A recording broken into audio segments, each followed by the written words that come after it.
racine énième d'un nombre complexe défini par, on choisit un nombre complexe z non nul et un entier naturel n qui est supérieur ou égal à 2.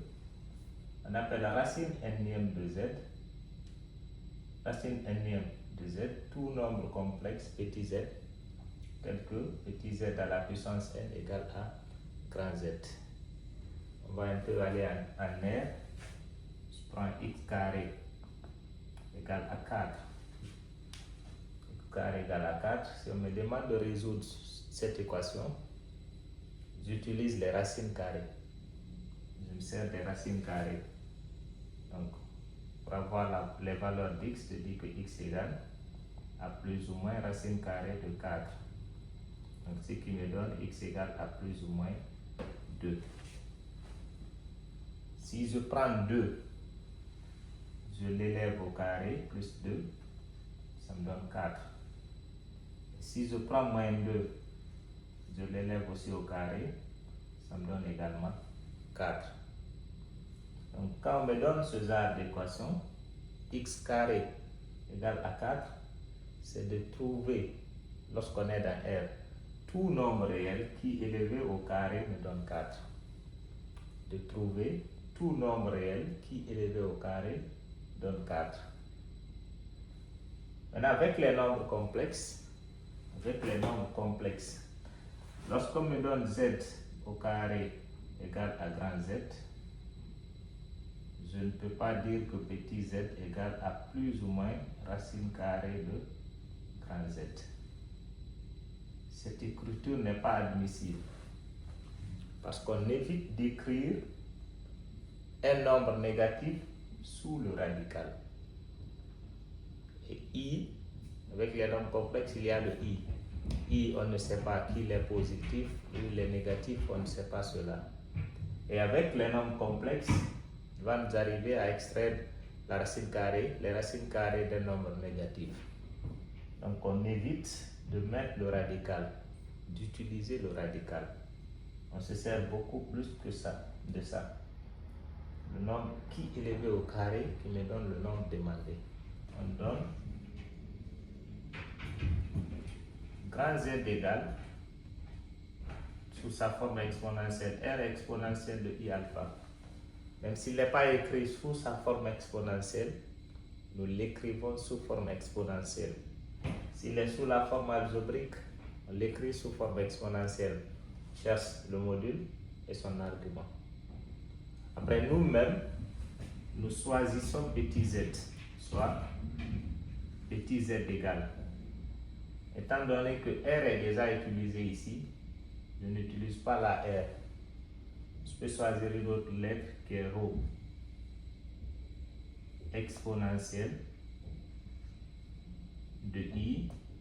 Vu qu'alpha est utilisé là, je ne peux pas l'utiliser ici. Donc je peux aussi utiliser θ.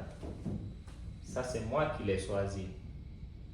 Je suppose tel que petit z à la puissance donnée, n, c'est un entier naturel, supérieur ou égal à 2.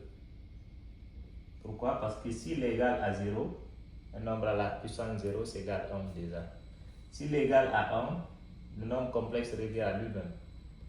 Donc c'est à partir de racine carrée, lorsqu'il est égal à 2, racine cubique à 3, racine quatrième, racine cinquième. Donc je l'élève à la puissance qu'on va me donner. C'est l'exercice qui va donner la puissance. Donc z à la puissance n, vu que c'est le cas général, est égal à grand Z. Je connais l'expression de petit z, j'ai choisi ça. Je connais l'expression de grand Z, on me l'a donné. Soit c'est sous forme algébrique, j'ai écrit sous forme exponentielle, ou c'est déjà sous forme exponentielle.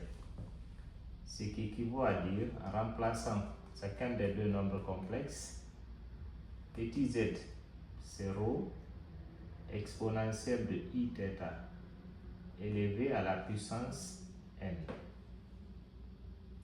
égale grand Z, c'est R expo de I alpha. Je continue avec la puissance. Donc, ce qui veut dire que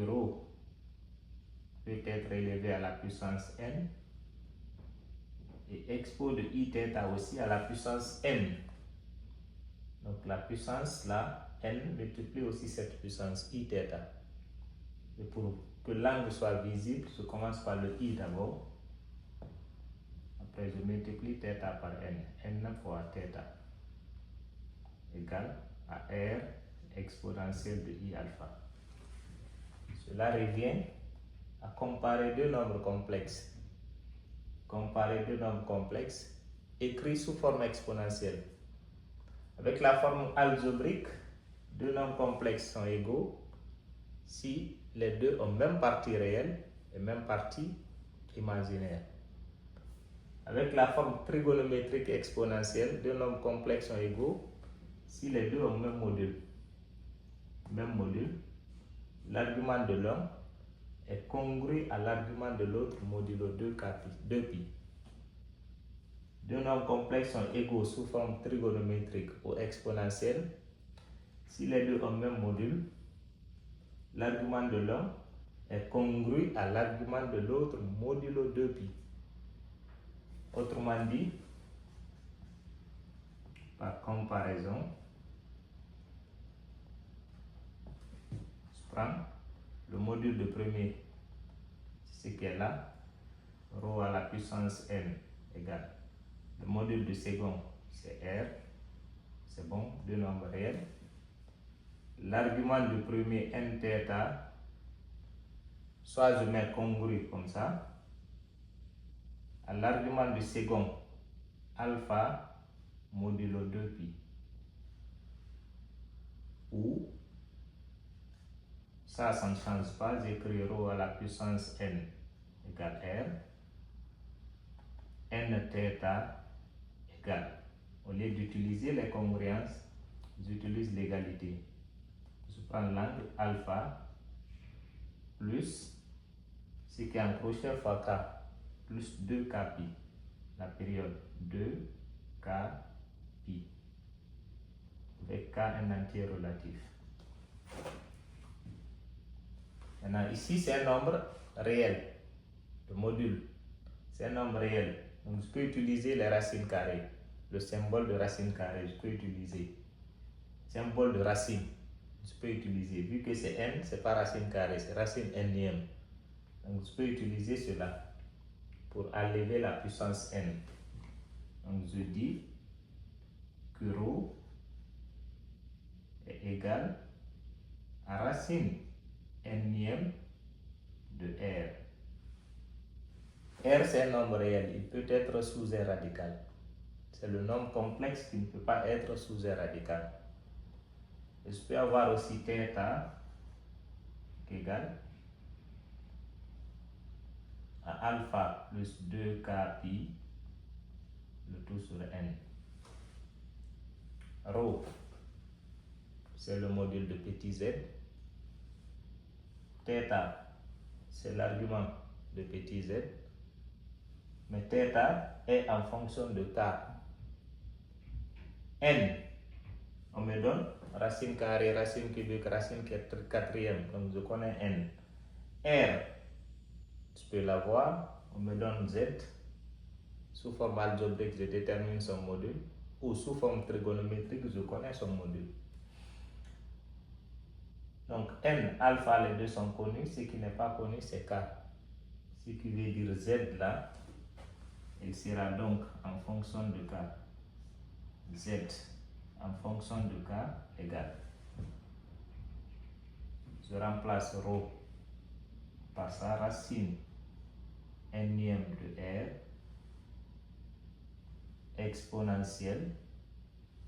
J'écris I, θ égale à ça.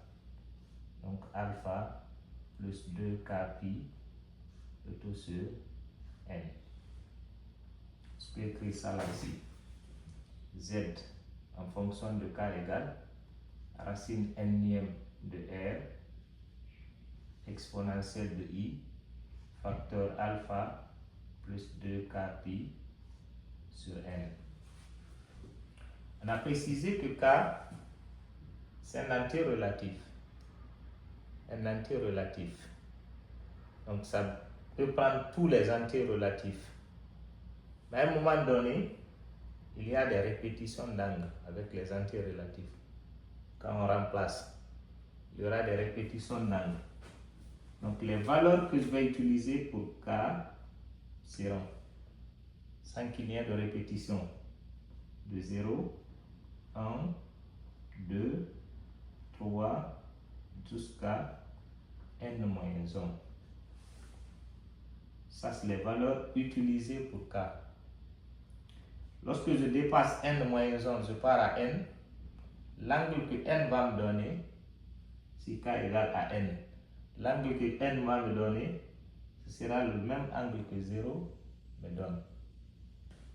La même chose, n plus 1, ce sera 1, n plus 2, ce sera 2, ainsi de suite. Avec un exemple concret tout de suite, on verra ce que ça va faire.